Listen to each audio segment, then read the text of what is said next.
Good evening and welcome to another edition of Conservative Corner.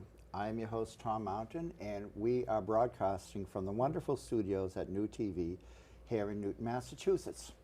We are all familiar with the January 6, 2021 incursion, protest, call it what you will. We've all seen it and heard about it, and it was a major staple of our news media for most, if not all, of the Biden administration. But the January 6th protest was just that. It was a protest. It was not, as the Biden administration and their darlings in the liberal media described, as an attempt to overthrow the government, an insurrection.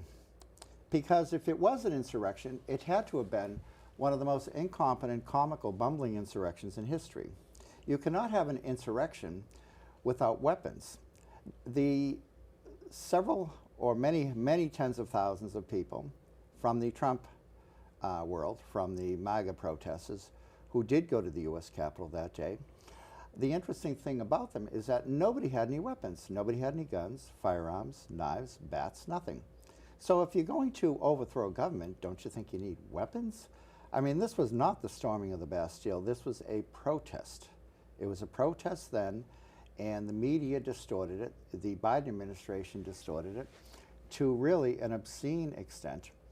And as a result, they wreaked havoc throughout the country, and they destroyed or tried to destroy a lot of people's lives who were involved in that protest that day, and one of whom is here with us today. And I'm very glad to have a lady named Sue Ianni, who is locally here. Sue, thank you so much for coming on. Thank you for having me. And Sue has a very interesting story because she was in those protests on January 6th. I wasn't at the protest at the time. The only reason being is because I was finishing with COVID. But she took the 8-hour bus ride down there and joined the protests and went into the Capitol peacefully and left the Capitol peacefully. However, the Biden administration and their cohorts in the Democrat congressional contingent sought to have a witch hunt of any individual who went into the Capitol building that day, even if they just walked in and walked out. And as a result, they went after these people, law-abiding citizens, and they tried to indict them and succeeded in indicting them with very cooperative judges in the District of Washington, D.C., on the flimsiest minimal charges that one can imagine. Sue Ianni was one of those unfortunate victims of the Biden administration witch hunt. And I'm going to let her tell her story, and it's something to ponder, to consider that this happened in America to an American citizen. This is not North Korea. This was not 1970s Cambodia. This is not Communist China. Listen to her story and realize again, this is 2021 in the United States of America. So Sue, tell us what happened to you, and you were there, and what happened. Take us through it if you would. Okay, excuse me. I had planned buses to go down for the organization I was a part of. I personally had 5 buses with a couple other bus captains, and then we coordinated with other people in the state, and as well as New Hampshire and Vermont. So you had all the buses? 12 buses altogether. To go down to Washington, D.C. Mm-hmm. And the purpose of the rally was? It was called the Save America Rally. It was the third time we were down there, to stop the steal.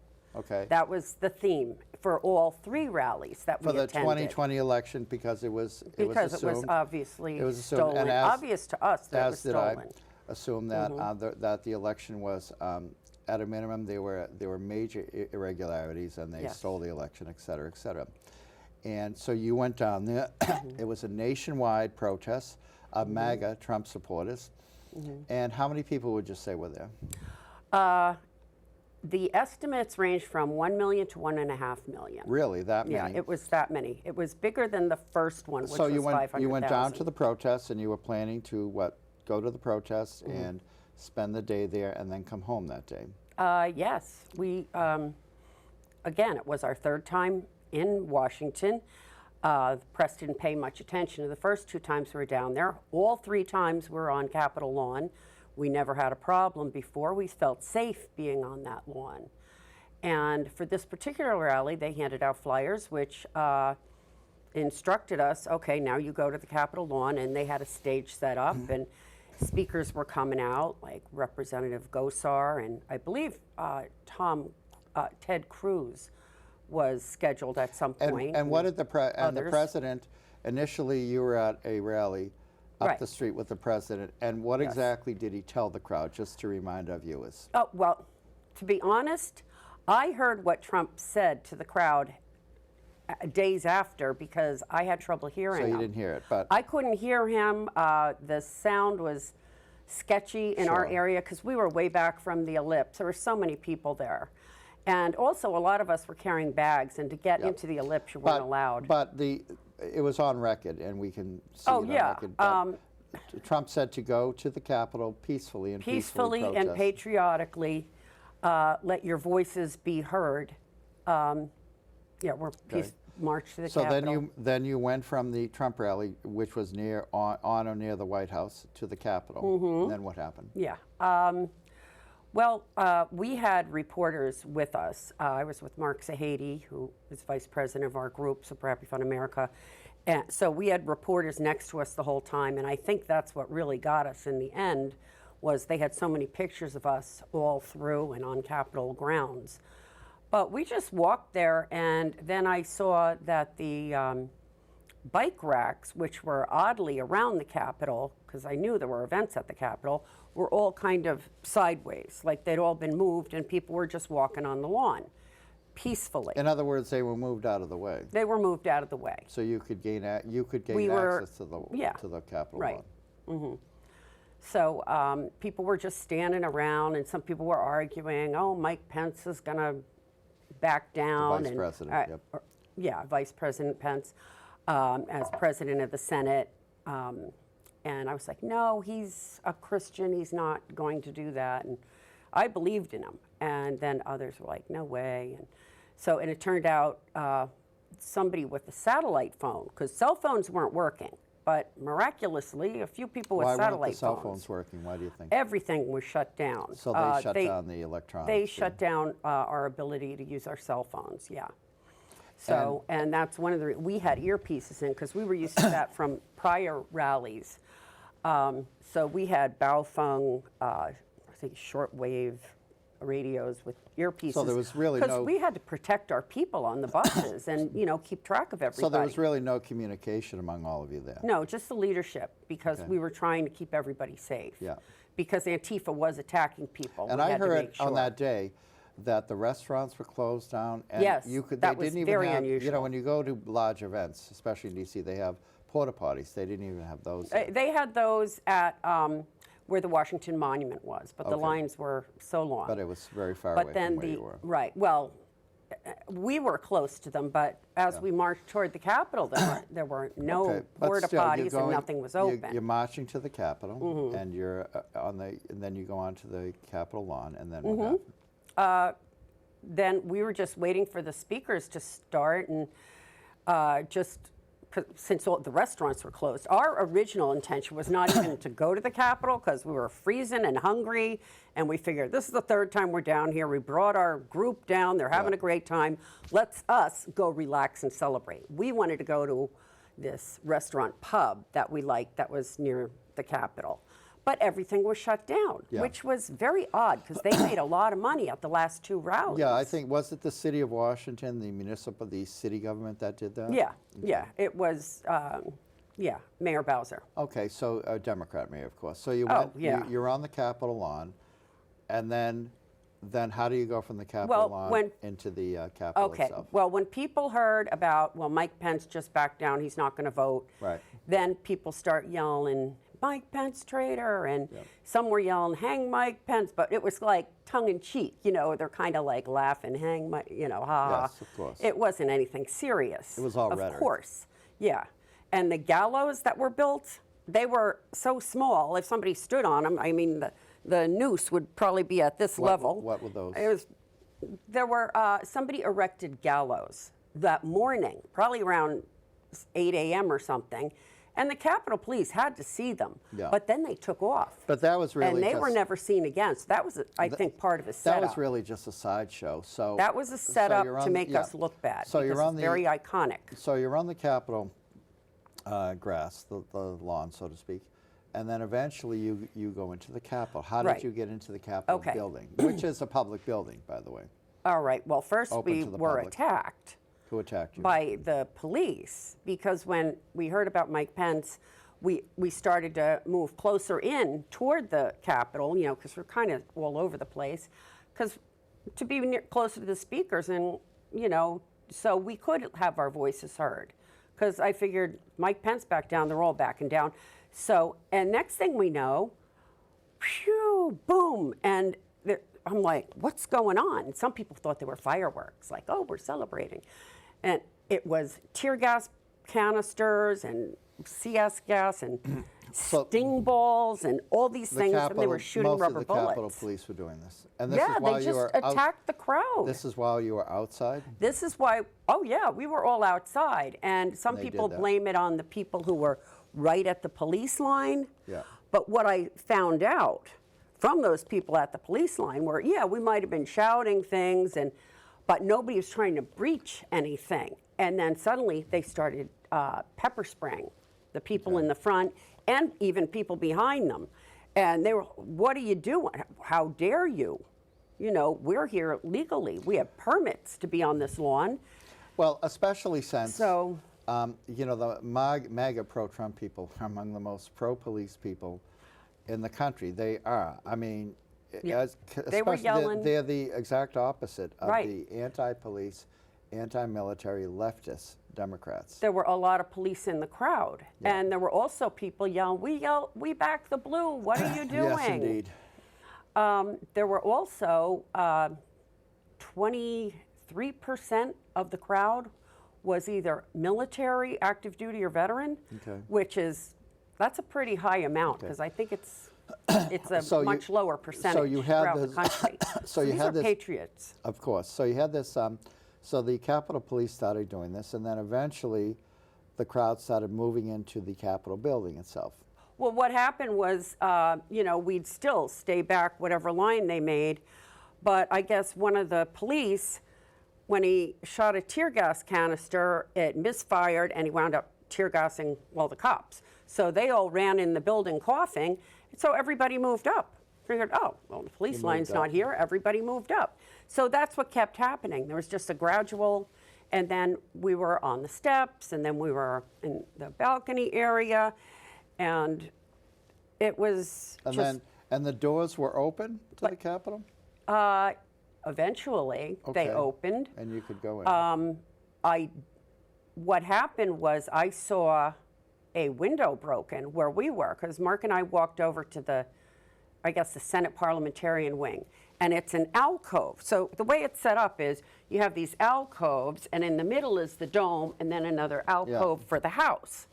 So we were over here, and we saw somebody standing in a broken window, and I said, they shouldn't have done that. This building is sacred. Because it was, I mean, our framers were still alive when it was built. Yes, So indeed. then we said, Mark said, yeah, let's get out of here. So we started to leave, and then I saw these people walking up these little steps to the side, going in a door, and I said, well, they look peaceful. Let's see what they're doing. My bad, that was the one thing.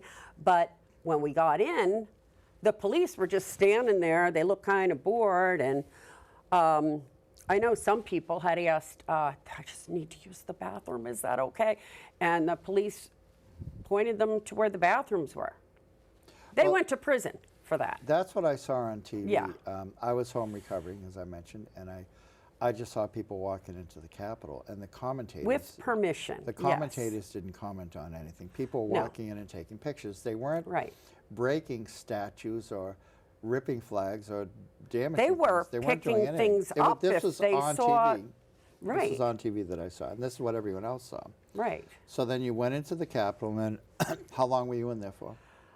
Would you It guess? was about 20 minutes. 20 minutes. So you just walked around. Walked through, and there were police in front of us. It was kind of like they led us on a guided tour down a hall. We didn't go in any offices. Yeah. But so we're just following them. And every once in a while, they turn around and hold up their police sticks, and we'd stop too. And we figured, well, there must be a traffic jam or something. Yeah. But eventually, when they did that, I guess some guys were yelling, "You guys are traitors," to the cops. And I said, "Don't you dare say that to them. They're patriots like we are. They love this country as much as we do." And then I said, "We're not here to hurt you. This is peaceful." And next thing I know, they part ways.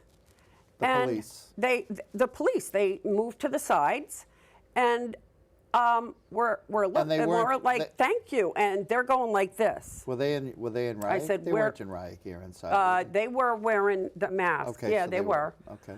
I don't know if they all were. Geez, we're going back many years now, but I know some had the helmets on. But I could see their faces because they looked like they didn't know what to do. They looked like it was upsetting, to them So you were in a just way. walking around. You didn't go into anyone's office. No, we walked down a hall, Yeah. following the police. Then they parted, and people are saying thank you," and and the police are nodding, and some of them went like this. So then Where's that exculpatory evidence? so I then never got that. At some point, you decided that you should leave, and then you left. Well, we walked down a hallway, and there were some police standing by doors, and one of them said, "If you leave now, nothing will happen to you." So we had to get back to our buses. Yeah. So, but we were like, "Well, yeah, okay, we'll leave. You're asking us to leave. We'll leave." So you left the building, So- and then you went back eventually to And the then we bus. went back to the buses. How did, and then eventually you received, well, tell us what happened next. Tell us when they came to your house, who came to your house? Well, they came to my house to arrest 13 you? days later. Who specifically? It was the 3 FBI agents and 1 Natick police officer. Okay. That has to be there legally. And it was, they What time- they kind of busted what in time at of day did 6 they- a.m. 6 a.m. Yeah, they they came to your did house simultaneous in the middle of raids winter. with Mark Zahady and me, as if we're going to call up and say, "Hey, you better run to Canada." So 6 a.m. It's 6 like a.m. in ridiculous. early February. It's probably Yeah. not even light out. Yeah. So they banged on your door. You let them in, and then what happened? They just kind of burst in. Yeah. My ex-husband opened the door because he said, "It looks like the FBI." And he opened the door, and they just, boom, came in real fast. And they said, "Well, we have a warrant for your arrest." And I should have asked for it. I never saw it.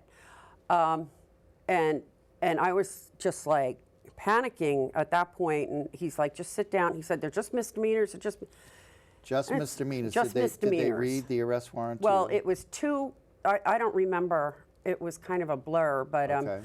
I know it was, at the time, it was disorderly conduct on Capitol grounds and trespassing in a restricted area. That's it. And restricted area meant Mike Pence was in the building, but we had heard from somebody on a satellite phone beforehand that Mike Pence was evacuated. So they arrested you, and they put you in the back of this Excuse me. squad car. Where'd they bring you? Well, first to the Natick police station, because I had to be booked there. And They fingerprinted you. Yeah, they fingerprinted. It was like a Did digital they take thing. a mug shot? Oh, yeah. Oh, God. Yeah, I know. It was ridiculous. Then they brought you into Boston.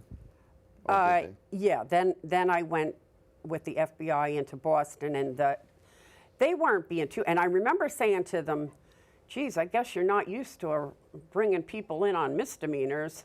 And the one turned around. She said, "No, we're not." So they Like, arrested. She agreed it was ridiculous. When did you get out? After you were arrested? Oh, that day, but it was late in the day. Okay, so I so was they- put in a cell. I was put in leg irons, You were put in leg and irons. I had handcuffs. They took the handcuffs off, Yep. but the handcuffs were from the house, and Were everything. you arraigned before a judge? Yeah, but it was at like 2:33 in the afternoon, so I Then- had to wait there all day, and they weren't In feeding us. handcuffs? And leg irons? No, they took the handcuffs off, but they I kept had your leg leg irons. irons inside a cell. It's like, you So, can't take these For off? disorderly conduct and trespassing, misdemeanors. So then you got out on bail, or what was it, personal recognizance? Yes, personal recognizance. Mark Zahady, they flipped his house, though, and they kept him in for 3 days. When you say in- flip, that means they searched That they thoroughly. searched his Mark house. Zahedi is, of course, an Mark- activist from the Boston area. Yeah, and he's my friend, and that's who So, he was helping with the buses. so then eventually you went before a judge where? In what district? In Washington? Yes, most of it was by Zoom because this Zoom. is It's COVID, COVID. and yeah. So And so they did So Zoom. they charge you with disorderly conduct and trespassing. they added a third charge, disorderly conduct in a restricted area, which is the second disorderly. And again, restricted area what did means you the plead? Secret Service did protectee you was plead? there. I pled not guilty at first, and eventually, it wasn't until like a year and a half later, it was August of 22, Yeah. that the prosecutor offered me a plea deal. And he said, plead guilty to the lowest level disorderly conduct, Class C misdemeanor. Yeah. It's like nothing. And then what would happen? And he said, then we'll drop the other 2 charges. So I said, I can't plead guilty to any of these charges because I don't meet the statute. I'd be committing perjury. Yeah. And he told my attorney, tell her it doesn't matter if she's guilty or not. What matters is I can convince a DC jury she's guilty. And then what would have happened? Potentially. Well, what they were doing, if you refused to take the plea deal, they were adding new charges. And I mean, And it could have serious added for a very long charges. time. Yeah. With Mark So, Zahedi, they added a misdemeanor sentencing. and then a 20-year felony just for not taking the plea deal. You had a plea bargain, and Yes. they put you in jail. Yeah, for Where? disorderly conduct, you would expect maybe a fine. Right. I mean, that's all they've ever given Where they- anybody inside who went inside the Capitol. They put you in jail where and for how long? They sent me all the way to Philadelphia, FDC. It was a medium security prison. It was extremely violent. It was extremely filthy. There were mice and bugs. So they and put you. people smoking meth. Was it a women's prison or a yes, women's section? So it was a women's section. So they put you in jail with all these hardened criminals, all these Yeah. repeated violators, and there you are in jail for 2 weeks, I believe it was. And the guards told me, don't tell anybody in here you're only in here for 2 weeks. They'll beat you up.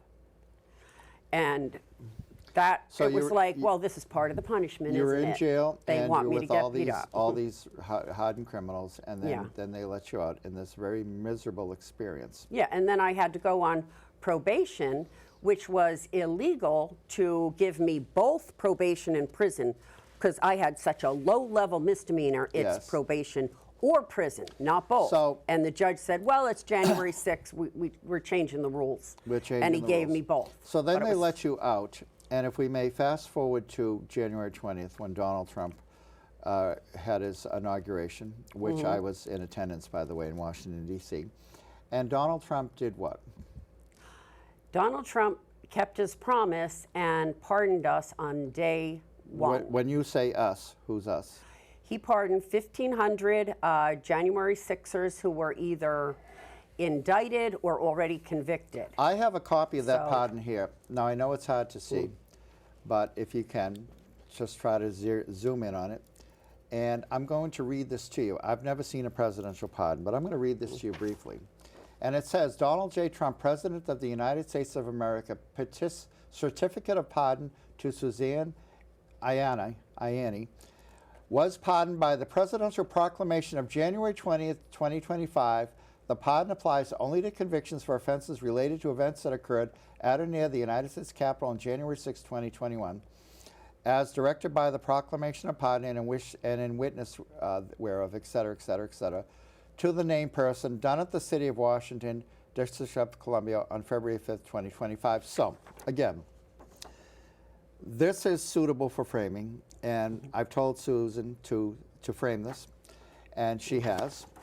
And this is a presidential pardon. So Sue Ianni has been cleared of all and any of the fictitious charges by the politically motivated Biden administration and their cohorts in Congress. And again, she was imprisoned in a hardened prison for misdemeanors, disorderly conduct, trespassing. This is nonsense. This is what college kids do all the time. And they're just given a slap on the wrist, if that. And, you know, it's upsetting, but I'm glad that you are vindicated, because you should have been vindicated, because you and many others like you suffered as a result. In that time period between the time that January 6th occurred until January 20th, 2025, you went through holy hell. You did, Yes. didn't you? There are a Oh, lot of death things that threats happened in your life. Terrible A things. lot of disruptions. You moved. I think you said you lost your job, and I wasn't working, but Mark Zahedi lost his job. Okay, he did. Everybody who was working so lost everybody their job or suffered. business. And then Donald Trump came in, as he promised he would, and he gave everyone a presidential pardon, for which we're grateful to him. And I think that now, Sue, you've been vindicated. The American people recognize what happened to you. You were the victim of a political witch hunt. This should never have happened in America, but it did. Yeah. And this is a lesson for future historians to dissect. This is really reminiscent of the McCarthy era of the 1950s, where so many people were unjustly accused and hurt by false accusations. But you, in fact, did serve time in jail. 2 weeks is 2 weeks. Nobody wants to go to jail for a day, let alone 2 weeks. But you were there, and I can't stress enough that you went there as a peaceful protester. Yes. You were a peaceful protester. Never crossed the And police line. Never did at all. And nevertheless, you were hunted down by them. Somehow they found you and they hunted you down. They persecuted you.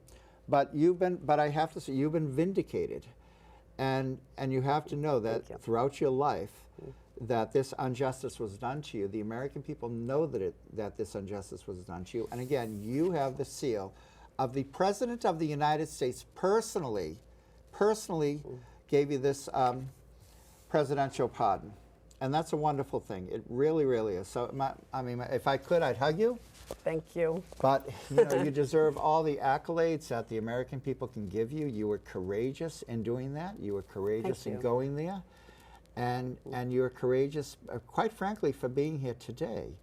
But you have nothing to be ashamed of. I'm you not have ashamed. You have only thing, but people tried to make you ashamed. You have only to sit there with pride, and with the admiration that the American people will bestow upon you, because of your courage in going there that day and protesting what you and many of us thought was very worthwhile at the time. And 4 years later, Donald Trump came back to office and vindicated you and all the others. And you know, quite frankly, God bless you. And I'm glad you're here today. I really am. Thank you. This is the fastest 30 minutes in Talk TV. Yeah. And we're glad that you're here. And I would like to make this 2 hours, but this isn't the Joe Rogan Show. Yeah. But I'm glad you came. Thank Again, you. thank I you again. appreciate the opportunity. Thank you again. Thank you so much. God bless you. God bless you as well.